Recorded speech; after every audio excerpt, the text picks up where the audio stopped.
You know what? Your ears must have been burning all summer because I have been talking about you and HeartMath for months, really all summer long. Just exciting things to me always. But I don't know if your ears are burning or not, but is So that what you've been talking about me? I've been talking about you, my friend. Very good. I've been talking about you, and I have been talking about heart math. As a matter of fact, I recently did. I say recently; it's been April now. Interviewed with Lily Massé up in Montreal, and she too is, who of course has interviewed you. I think on a couple of occasions, brought up the what I call the heart thing, and that's what we're going to be talking about today: the heart thing, and how we can Good. manifest with the heart. So, welcome to my home. This is a chat. As you know, this is not our typical format. We're just going to be talking back and forth, and we're going to be talking about, first of all, the great work that HeartMath is doing, and the fact that you allowed me to include it in my book, Conscious Musings. And so, our chat today is going to be based on a chapter called How to Manifest. Let's get to the heart of the matter, of which you are an expert, and you so kindly shared some of your wisdom in this book, my book, Conscious Musings. So, how are you? What's happening with I'm, the heart? I'm doing fine. It's been a a very interesting summer. I've been home for the most part, which is rare for me. And all my travel starts extensively in about. But it's been an interesting time of my own personal growth and of observations of the world, the things the world's going through. Certainly, looking at the world stage through different lenses and points of view. Some of it's concerning. Some of it I see it as an unfoldment that's happening in a very natural process and way. A lot of things like that. Yeah. So it's been a good time to take a look at the world is, and so where things are from a heart-based perspective. Mm-hmm. You're breaking up a little bit. I'm hoping we're going to keep rolling here, but I'm hoping that it'll smooth out. Yeah, a lot of stuff going on in the world. A lot of stuff going on with technology, not necessarily working so smoothly these days. Yeah, Yeah, well, it's interesting that you bring some of the events that are going on. Today we're recording is August 18th of 2014, and for those that have been watching the current events unfold, not the least of which is the conflicts, I should say, going on all over the world, namely in Iraq and Ukraine and Russia and other parts of the Middle East. But also the awful situation that's going on in, I believe it's Ferguson, Missouri, with the killing. And I bring that up in relevance to what we're talking about today because a lot of things are pulling on our heartstrings these days, Howard. And what we want to do is try to talk a little bit about how to not get too sucked in with the news and how allowing it to pull on our heartstrings in a negative way, but how to use the beautiful essence and the power of the heart to manifest. If we get sucked into the news too much, well, our heart is going to be pulled in the wrong direction. Don't you agree? absolutely. I think, for me, and I think for everybody, really, there's a new level of understanding and application around taking the drama and significance out of things that's important right now to maintain our own balance and poise, but also to be the best contributors we can to seeing things change.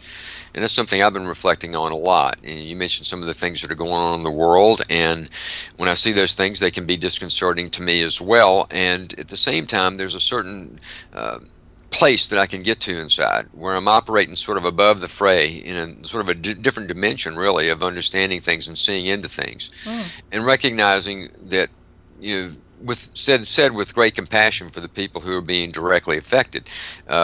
That it is part of a process that's unfolding. Things are getting turned upside down in many ways so that they can become right side up. Mm-hmm. Mm. And the strong momentum of energetic change that is taking place in the world is bringing up things to the forefront. It's creating a greater view or a more precise view of the polarizations that are taking place in the world today about different things. And one of the things that's been helping me lately is recognizing that all these things are based on what I can generically call belief systems. Mm-hmm. People have belief systems. They think this is what it is. They think this is right. They think this is the way it ought to be. And so the belief systems are colliding. And so I try to look at it from the perspective of it's just belief systems. I'm not trying to make judgments so much about what's right or what's wrong. It's just that seeing that different belief systems are colliding. And learning to not, as you said, get sucked in so deeply. The thing that sucks us in, I think, sometimes a conscious level, but certainly at a subconscious level, is when we see things like that and we get all upset about it. A lot of that's coming from our own insecurities, Ah, good point. the things that we're fearful of that Hmm. we see manifesting. About more wars are going to happen, or the terrorists are going to attack the United States because we've become involved in that conflict again, or Ebola viruses getting in here and all this that sort of stuff, Yeah. and that can all be very real. I'm not discounting the fact that those things can happen, but the drama increases or the significance increases when I'm starting to feel something inside me that feels threatened. So it's my own insecurity there that comes to play. So it's good to find that balanced place inside. And the way I do that is, and the way I'm suggesting to you and to whoever ends up watching this, is to find a more neutral place inside yourself, a place of solid self security that's more neutral. Neutral is not just a passive, bland state. Neutral is a highly aware state that's not yet deciding.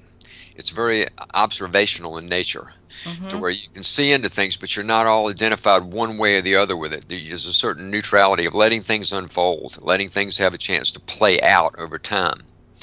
And when I'm in that place, then the love, the care, the compassion that I put into the world to help make things easier, to help take some of the tension and the edges off of all the things that are going on in the world today, that is all more effective when I'm coming from that place versus a place where I'm feeling anxious or I'm feeling nervous or I'm feeling mad or judgmental about something that's going on.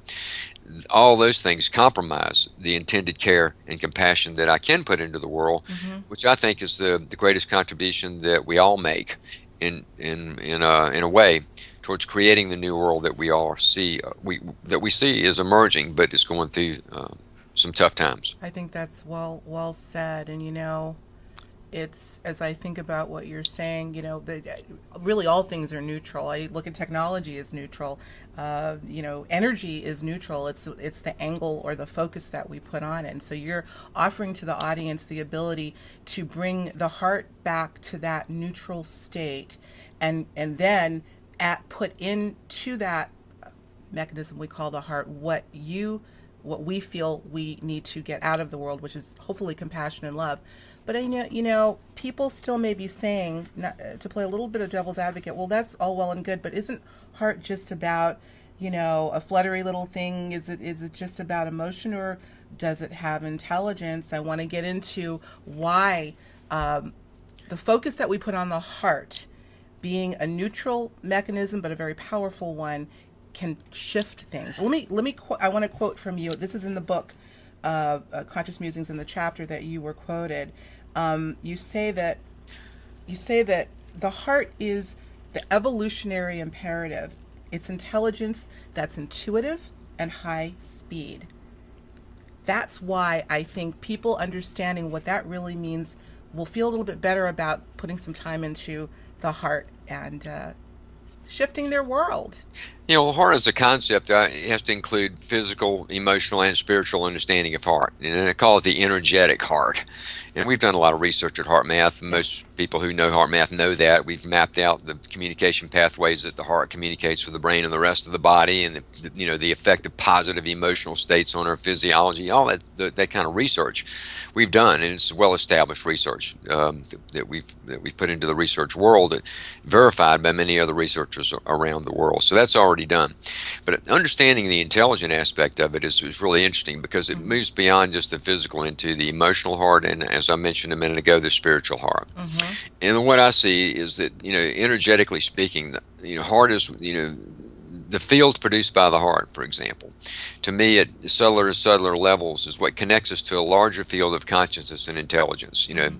We call it consciousness. Nobody's ever been able to really define consciousness. Nobody's ever been able to see consciousness, but yet we believe in it. And I believe we are drawing information from a field of consciousness that informs us as to what reality is from our point of view as human beings. And that the way it works is we feed that field, and the field reflects back to us.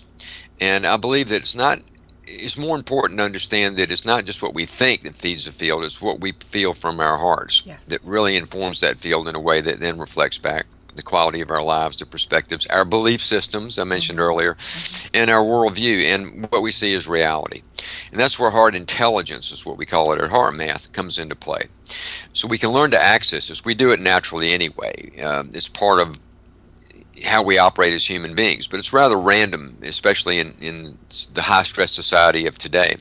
At HeartMath, we have tools, techniques, and technology that help people realign with that so that they can come into a more, sort of a baseline of operating from that place where it's more casual, more normal. In the context of that normalcy is more intuition, practical intuition that just sort of gives us a guidance system that we navigate life with, not some mystical version of intuition, but one that informs us of things we need to do, things we not need to not do, how to speak to someone, how to approach a certain situation, those kind of things. And that's when intuition grounds itself into practical living. That's just one aspect of heart intelligence. It's also that place inside, Alexis, where we do find that self-security that allows us to get out of all that drama and significance. It's that place inside, that authentic self, that core where we recognize everything's really okay. It may be swirling around us, we may have our own issues, but we've got the ability to manage it and regulate it. It's that part of our intelligence, bandwidth. That gives us the ability to do the things that we often think we just can't. When we move beyond that mediocrity and we surprise ourselves at things that we're able to do or cut through on or change, that's what heart intelligence really is. And the research we've done is at the physiological level because that's what you can measure empirically. There's also another experiential level of it that people find for themselves as they practice tools and techniques and things that bring themselves to a deeper level of heart. So all that's why we think it's important.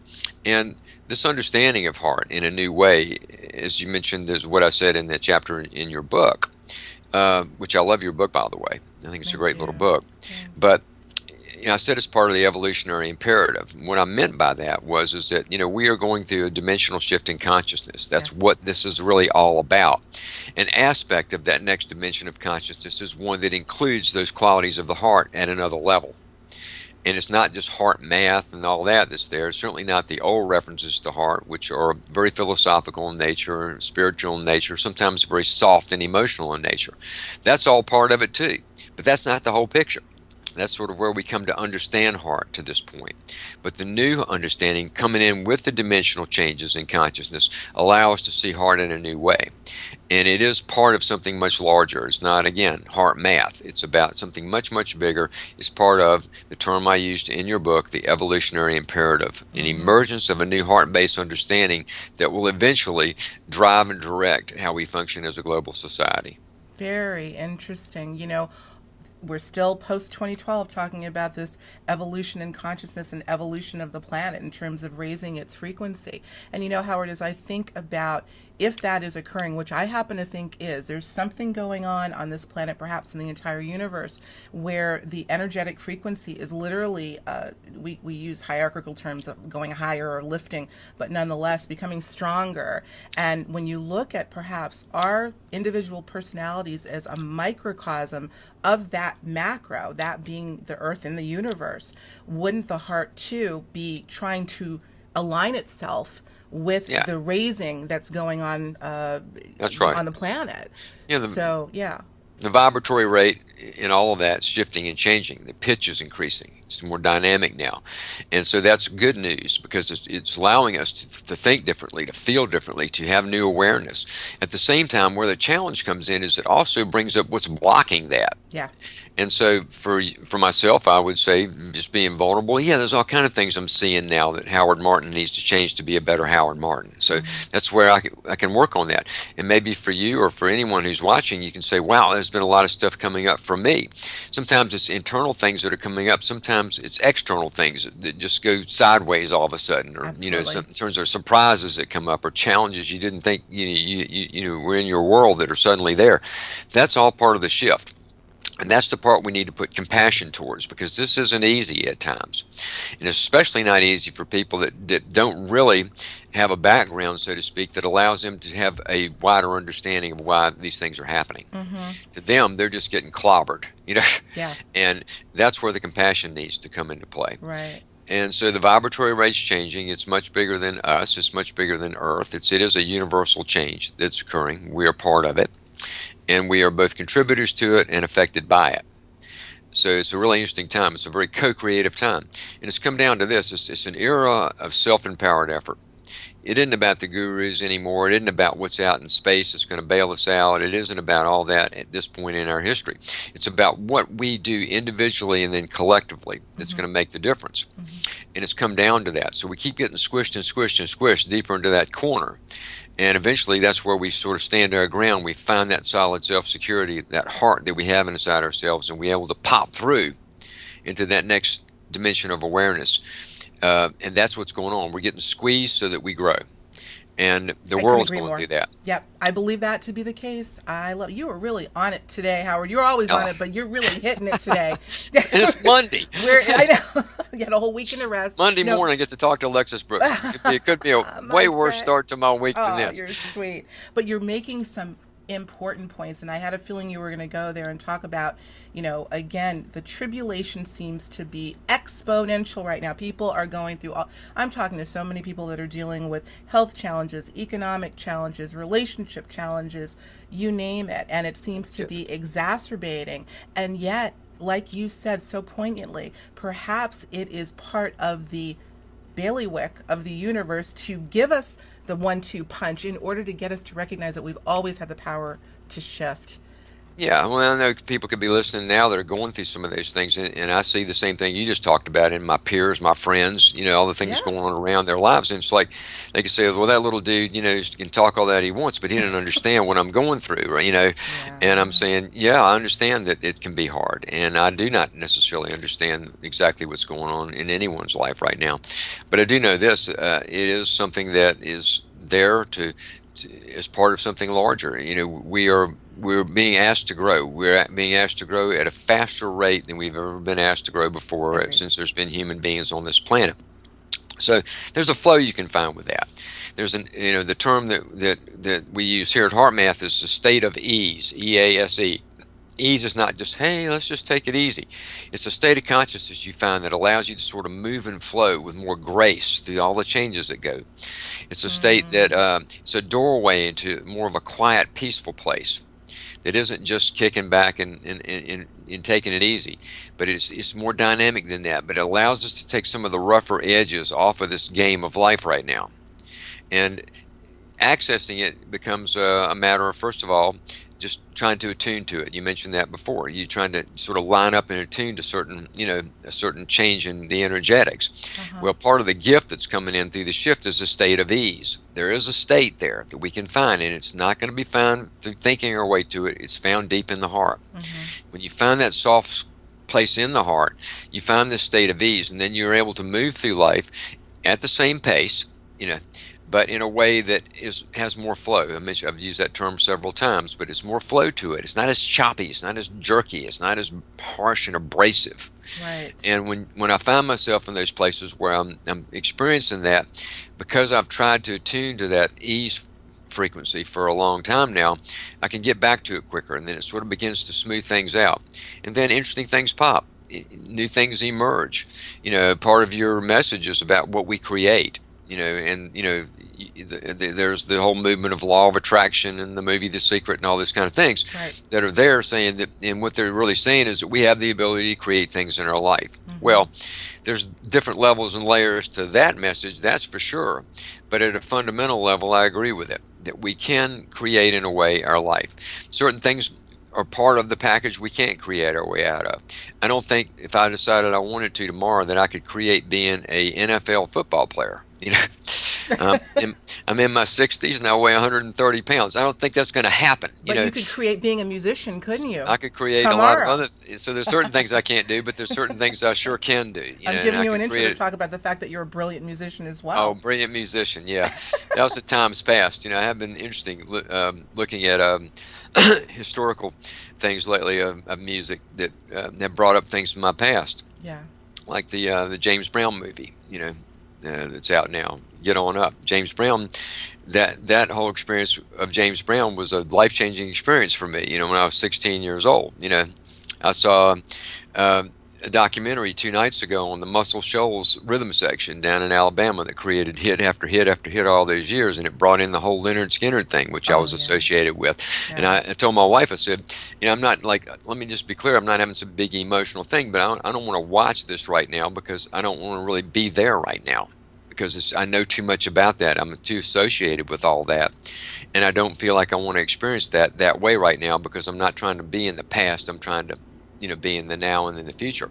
So I just cut it off. Interesting you But should say that, because once again what you basically just said, Howard, is that seeing that footage would have brought you and your heart, or brought the emotion back, thereby igniting the brings the power of pits the down. heart. Yeah, Yeah, perhaps that's recreating that part of your reality again. So I think, to segue back to the heart, this is relevant.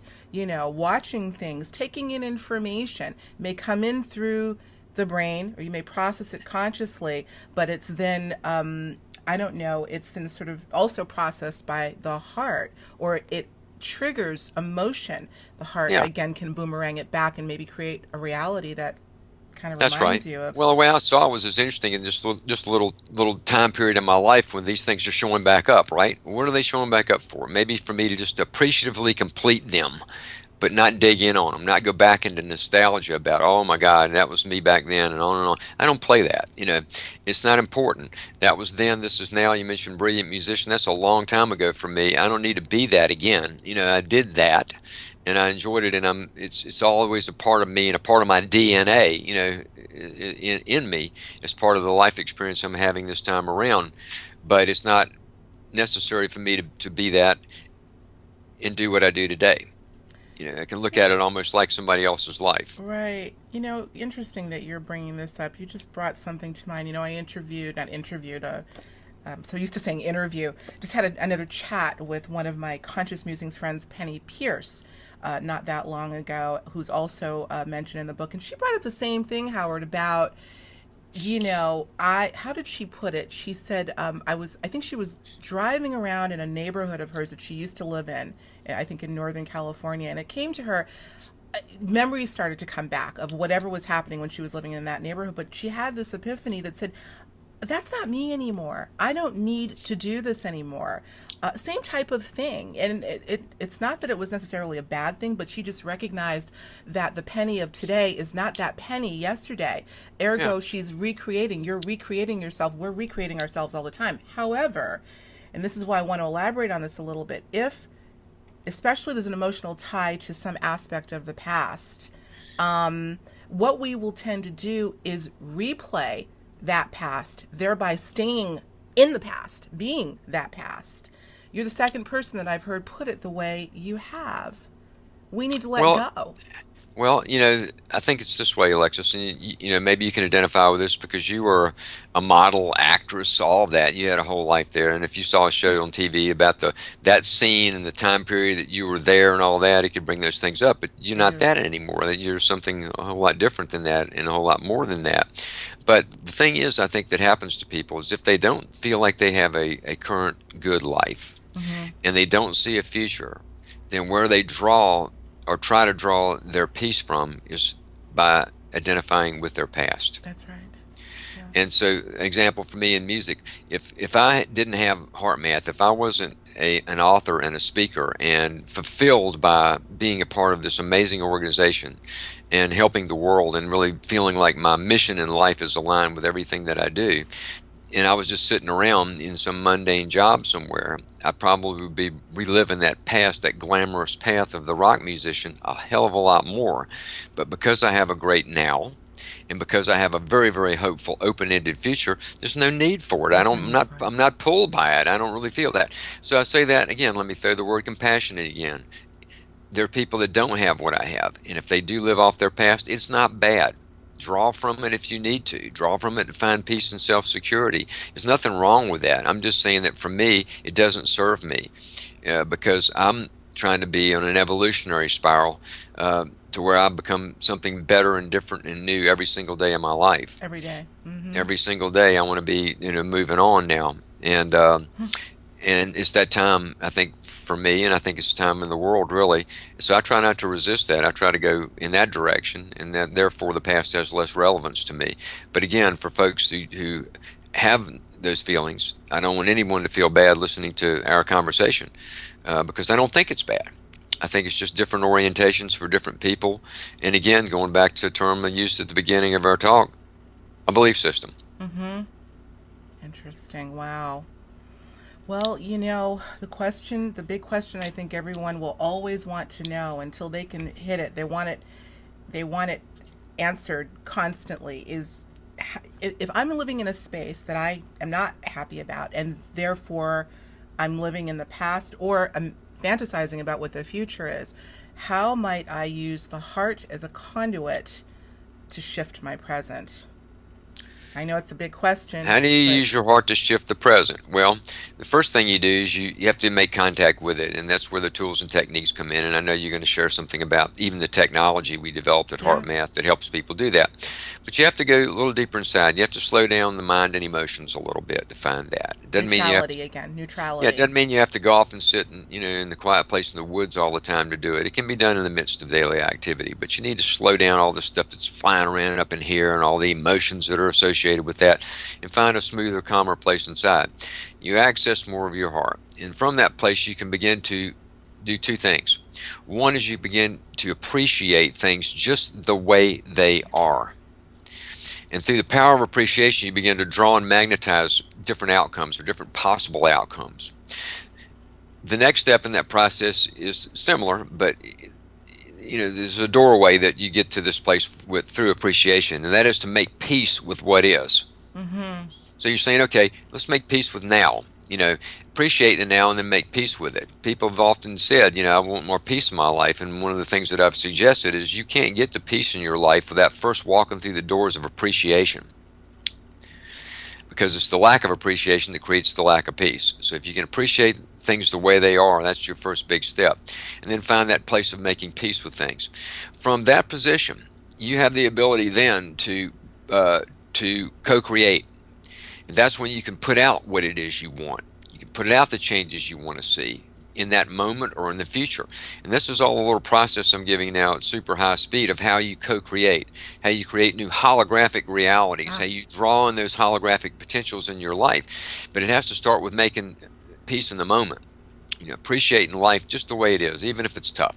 Appreciate something in your life, no matter something. how tough it is. Mm. And then that'll begin to change the energetic dynamics. Then you find that place of making peace with what is, and from there you can begin to then energize possibilities that you want to see come into your life.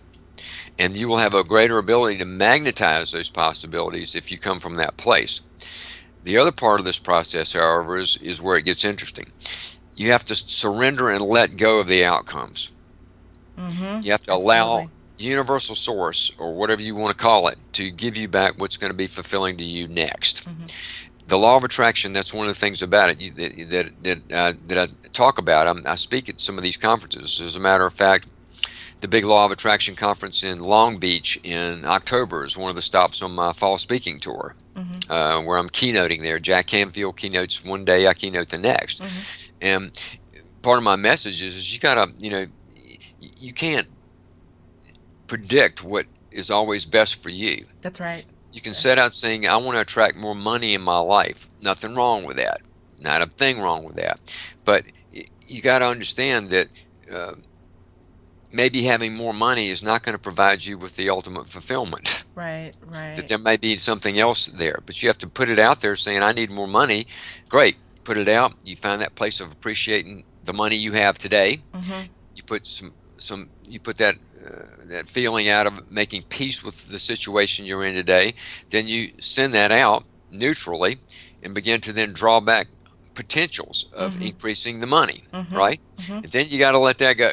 Let it And go. you gotta let life, take its own direction, and it'll pop up some interesting things. You never know, and new possibilities, something you didn't expect, something you weren't predicting, something that was not on your vision board. Mm-hmm. Comes Mm-hmm. back a different direction that's even more fulfilling than what you wanted. Absolutely. You see me nodding my head voraciously because I talk about this in the book as well. Us Yeah, human beings have this habit of wanting to put something out there with a caveat, with a condition. I want this and I will expect it to come in this way.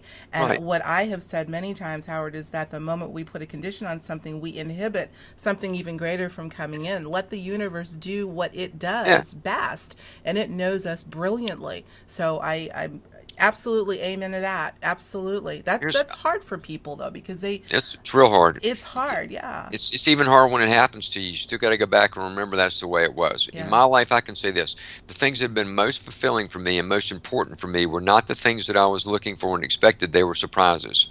Look at how you got involved with HeartMath. You know, Well, yeah. we're not gonna get into it now, but I'm gonna encourage people to go back to the very first on-air talk that we had, and you shared with me the story of how you even pushed back a little bit Oh, in terms sure. of getting involved in this world. Look at your world now. Very Well, then I interesting. know. Well, one little teeny piece of that story is, Yeah. the HeartMath Solution, the book that I wrote Yeah. that changed my career direction. I wouldn't be on your show today without the HeartMath Solution. The HeartMath Solution sold a lot of books and allowed me to know a lot of people and to speak all around the world. Well, guess what? I was not after being an author. That Mm-hmm. wasn't part of my plan.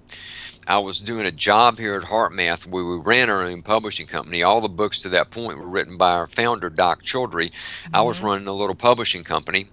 An article came out in a magazine where somebody had attended one of our seminars, and for some reason, we had tons of articles about that stuff. Why this article had a certain draw to it, I don't really know. Still don't know today. But suddenly we started getting all kinds of calls from publishers saying we'd like to do a book with you. Big publishers, Simon and Schuster, and HarperCollins, and on and on it went. And so I had a job of running their publishing company. So I told our founder, Doc Childry, let me look into these things and see what's there. So what I did is I went to New York and I met with all these publishing houses. And they would say, well, we'd love to do a book with you, blah, blah, blah. Who's the author going to be? And I said, Doc Childry writes all our books. Great. When can we talk to him? I said, you can't. He's not a public guy. He's not going to be available for media and book tours and all that. And I said, no, that's not what Doc does. Yeah.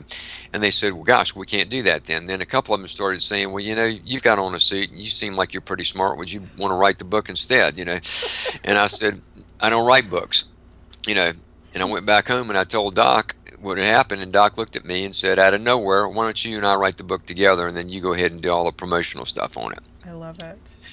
You've told me Was I that looking? story before. I I wasn't love it. I wasn't trying to be an author, Yeah. you know. And yet there it came. Then the book came out, it did really well, and all the other stuff that happened, and here I am today. And yet that was not something that I was seeking through my ambition. Hmm. It wasn't something I was projecting going, gosh, someday I just really wish I could write a book. Someday I really want to be an author. It's not bad to have those thoughts. But I'm just saying in my story, that wasn't one of them.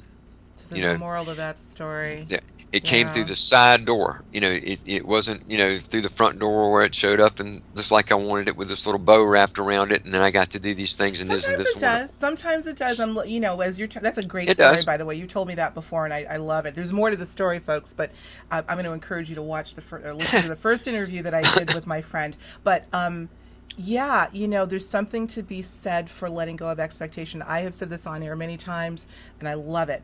When people plan, God laughs. When people plan, God laughs. I don't know where I heard that initially, but I love it, and I think it's true, and I think your story is indicative of that, and there are many others. Well, some would say there's no such thing as accidental success, but unexpected success. Well, when have hopes and dreams, please. Absolutely. But then let life unfold. I learned another lesson before all that when I was a musician. You mentioned that, and I did have that ambition. I did have those dreams, and at every level where the career shifted to what I thought it, to what I wanted, the reality that was there never matched up to the dream.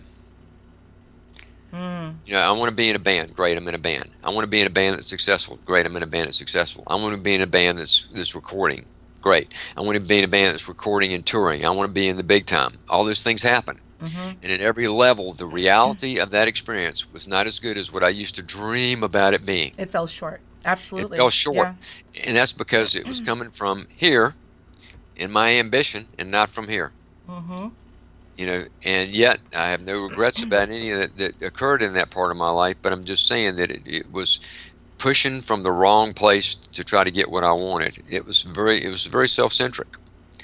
And, the more I've learned to be of service, the more I've learned to try to let go of my own sort of centrality of things, the better life gets. And yet, moment to moment, day to day, that isn't always easy. It's not easy, and I'm shaking my head. It's especially not easy, Howard, because we live in a society that really perpetuates, I'm going to say the It word, does, yeah. narcissism, self-centeredness, and with all of the tools and modalities that we're using these days. And I say we, that's not everyone, of course, but there's this push toward it's all about me, and it's all about my success and, my world. And I have a little section called service to others or service to self. And what I talk about is the importance of when you can keep the greater service in mind, and you are executing, for instance, acts of kindness, little things as an example, there's a feeling in the heart that you get where you realize that service to others is service to self because you feel good. That's right. It's the gift of giving, yeah. Right. You're going to get it is service to You'll self. get yours, The yeah. good kind. That all come back in the right way. And it's So, not even yeah. but it's not even about if I do this nice thing for somebody tomorrow, something else really good is going to happen. No, it just feels good to give. That in and of itself, in a sense, is self-serving in a good way, whether you Yeah. get it back in something tangible or not. Well, I think that some of the things we're talking about now are, we all know, they're tried and true principles that Yeah. have been written about, talked about, and tried to be lived for a long time. There's I'll use another term, HeartMath term, another level of energetic transfer available now to where some of these things that we've known for a long time can take on a whole new understanding and meaning. Mm-hmm. Same words, same concepts, but a whole different feeling and experience of those same things. Well, that's part of the dimensional shift.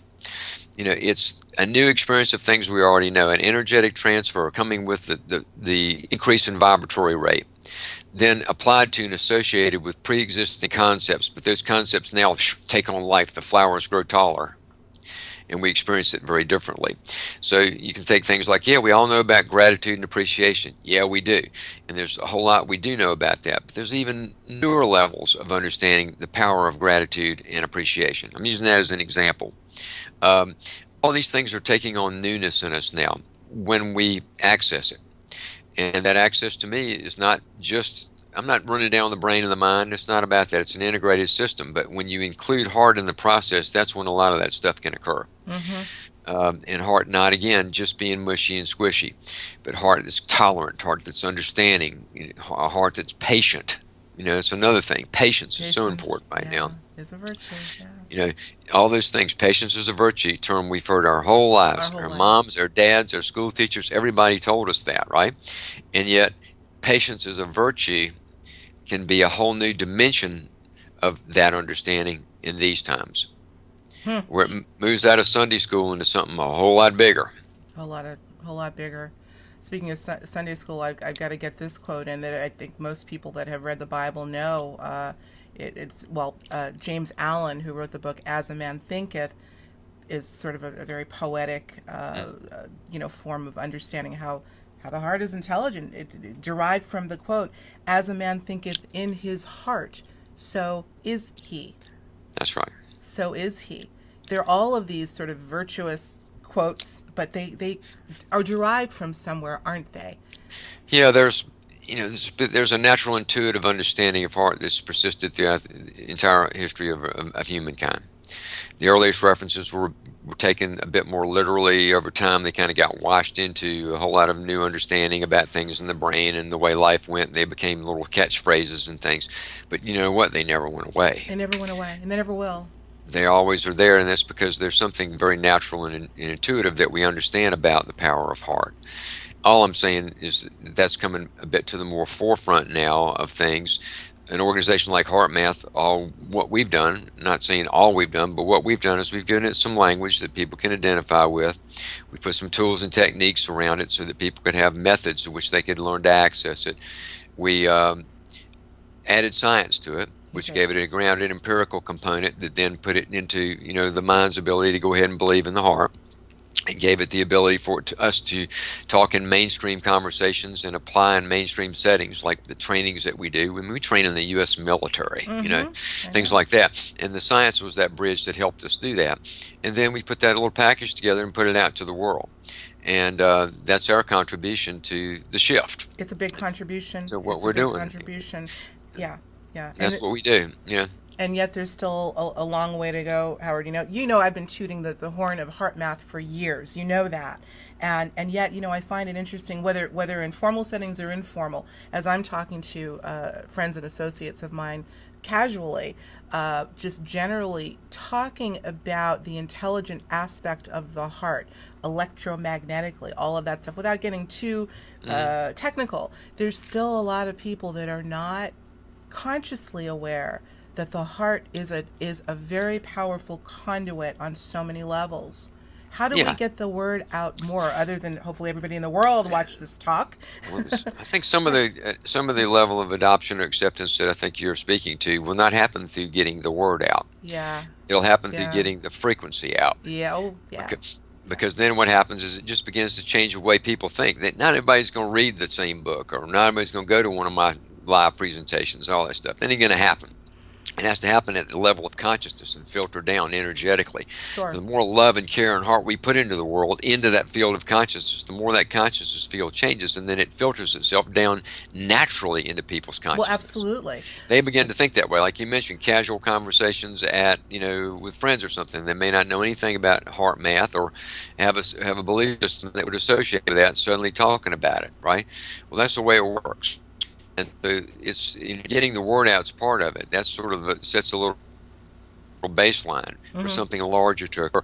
And so it's happening. It's coming into society more and more people are changing their perspectives, and they're valuing not just heart, but the values associated with heart. Absolutely. The rejection of certain behaviors that they just will not tolerate anymore in the world. The rejection of certain belief systems. And changing their own systems that they thought were truths and real maybe five or no longer than 10 years ago, of a 180-degree turn now. That happened to them, not because they read somebody's book. Right. Oh, no. It's changes they occurred inside themselves. So getting the frequency out, and the way we do that is through making the changes in ourselves, and then putting, whatever the result of that is, out into the field environment. Absolutely. I couldn't agree more in terms of, I'm always talking about the books and the courses and the workshops is the only tool that we use to transform. That is absolutely wrong, although it can be impetus for just bringing the focus to the very thing that we've got built in, that frequency that's emitted by the heart. But we want to be able to do it consciously. I think we're doing it anyway. I believe that we're in large part creating our reality anyway. I just don't know that we're doing it consciously. So this information, this discussion is designed for people to say, check heart. let me really, really get down to brass tacks in terms of feeling. Just feeling, but taking control, but doing it consciously, feeling consciously, and noticing the shift in the physical sensation. I always talk about that comes from the heart. We know how we feel when, you get a phone call that you don't want to get and your heart literally skips a beat. That's more than a metaphor. Or when you get great news, physical sensations that are emitted from the heart. We know that is a carrier energy, and I think the more people acknowledge that, they may not need to read my book or yours or anyone else's. It's good to have it there if they want to know more about it. So we're on the same page there for sure. Yeah. So much stuff. Wow. Yeah, we could talk a while, but I got to get out of here pretty soon. I know, as do I. So we're going to wrap up, and we're going to talk about M-Wave Pro. Let me introduce this. For those of you that have been watching my special segment, Conscious Musings with Alexis and Friends, we do a little bit of a contest with each of the friend that comes on to speak with me. And I'm so happy today that Howard is offering one lucky audience member, an M-Wave Pro package. Can you tell us very briefly what M-Wave Pro is all about and how it can be used? M-Wave, the technology in an M-Wave Pro measures changes in what's called our heart rhythms. And our heart rhythms are reflective of the quality of communication taking place between the brain, the heart, the brain, and the rest of the body. The M-Wave Pro is a really cool thing. It allows us to see our heart rhythms in real time, and then our scientists have developed, patented algorithms that score those. They look at the heart rhythm and score it, and they determine the degree of, another term I'll throw out now, coherence that they are. Yeah. Higher coherence is better than low coherence. And so you learn to use the M-Wave Pro where you're seeing your data, you're seeing your heart rhythms change in real time, and you're practicing whatever techniques you practice and that kind of thing to try to to get those heart rhythms to move in patterns that increase the coherence, and you Love increase your it. coherence level. If you're a professional, which is why it's called M-Wave Pro, a therapist, counselor, any professional that uses this, when you use technology like this, it has a database where you can have all of your clients in that database. You can, it's got games you play. It's got other more scientific data in there called spectral analysis and lots of things in there. Hmm. But basically, it's a great tool you can use to learn to train yourself to find your heart. Love That's a it. good way of saying it. And there are other versions of the technology. The M-Wave Pro is the full-blown version. We have M-Wave 2, which is a little handheld device. And we also have Inner Balance Trainer, which is exactly the same technology that you can now experience on Apple iPhones and iPads. I love it. Oh, that's a treat. That's a Yeah, treat. so all it's When there. So M-Wave Pro is the gift that we're giving to for your contest winner. okay. So you can have that as something you can use and use with to help train yourself to access more heart intelligence and increase your coherence level. That's great. And we'll, of course, have a link to where you can learn more about M-Wave Pro as part of this show. I also want to add that this one lucky winner will be getting also a signed copy of my book, Conscious Musings. Now, here's all you have to do, very quickly. All you have to do is send me an email. Send it to consciousmusings@higherjourneys.com. I want you to put Conscious Musings 3, the number 3, Conscious Musings 3 in the subject line. If you want to send me a message in the body of the email, fine. If not, you don't have to, but that's what you need to do to enter. There are some contest rules, the fine print, but I promise you it's not much of anything at all. It's pretty easy to enter to win, and we will pick one lucky winner probably in about 30 days from the airing of this program. So, well, what a Yep. great Monday it's been. I know you've got to run, but I Yeah, I just do. want to say One thing I want to thank mention is I did you. mention I'll be out and about this fall with Yes. an aggressive speaking tour.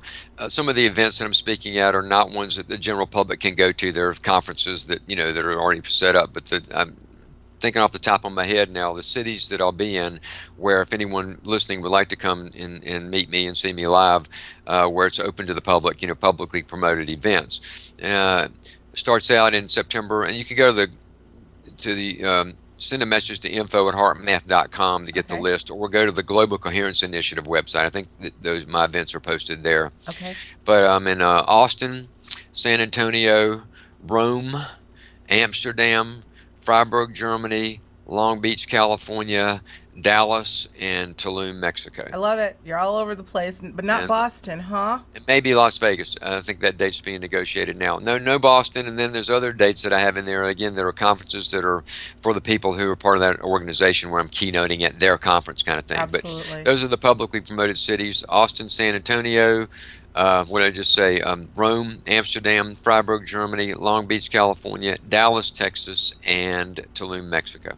Getting the word out. We'll, and I encourage anyone that can go see Howard give his talk. You just got a sampling of the knowledge that and the compassion that this man has. I I'm thank you actually I'm so actually much. funnier. I'm actually funnier when I'm on a stage, but I'm He's just funny, it's actually. it's, He's it's pretty. Monday right now, so I'm behaving. I think Getting we're off doing to pretty good a for a Monday. balanced start. We're doing pretty good for a Monday. Alexis, Well, thank you for everything you're doing and for having me on your show and your belief in me. I appreciate that. well, thank you, my friend, and thanks for being a part of my project and for being my friend. Thank Yeah, you. you too. That's most important for you being my friend. Thank you, sweetheart. Take care now. Bye bye now. Bye.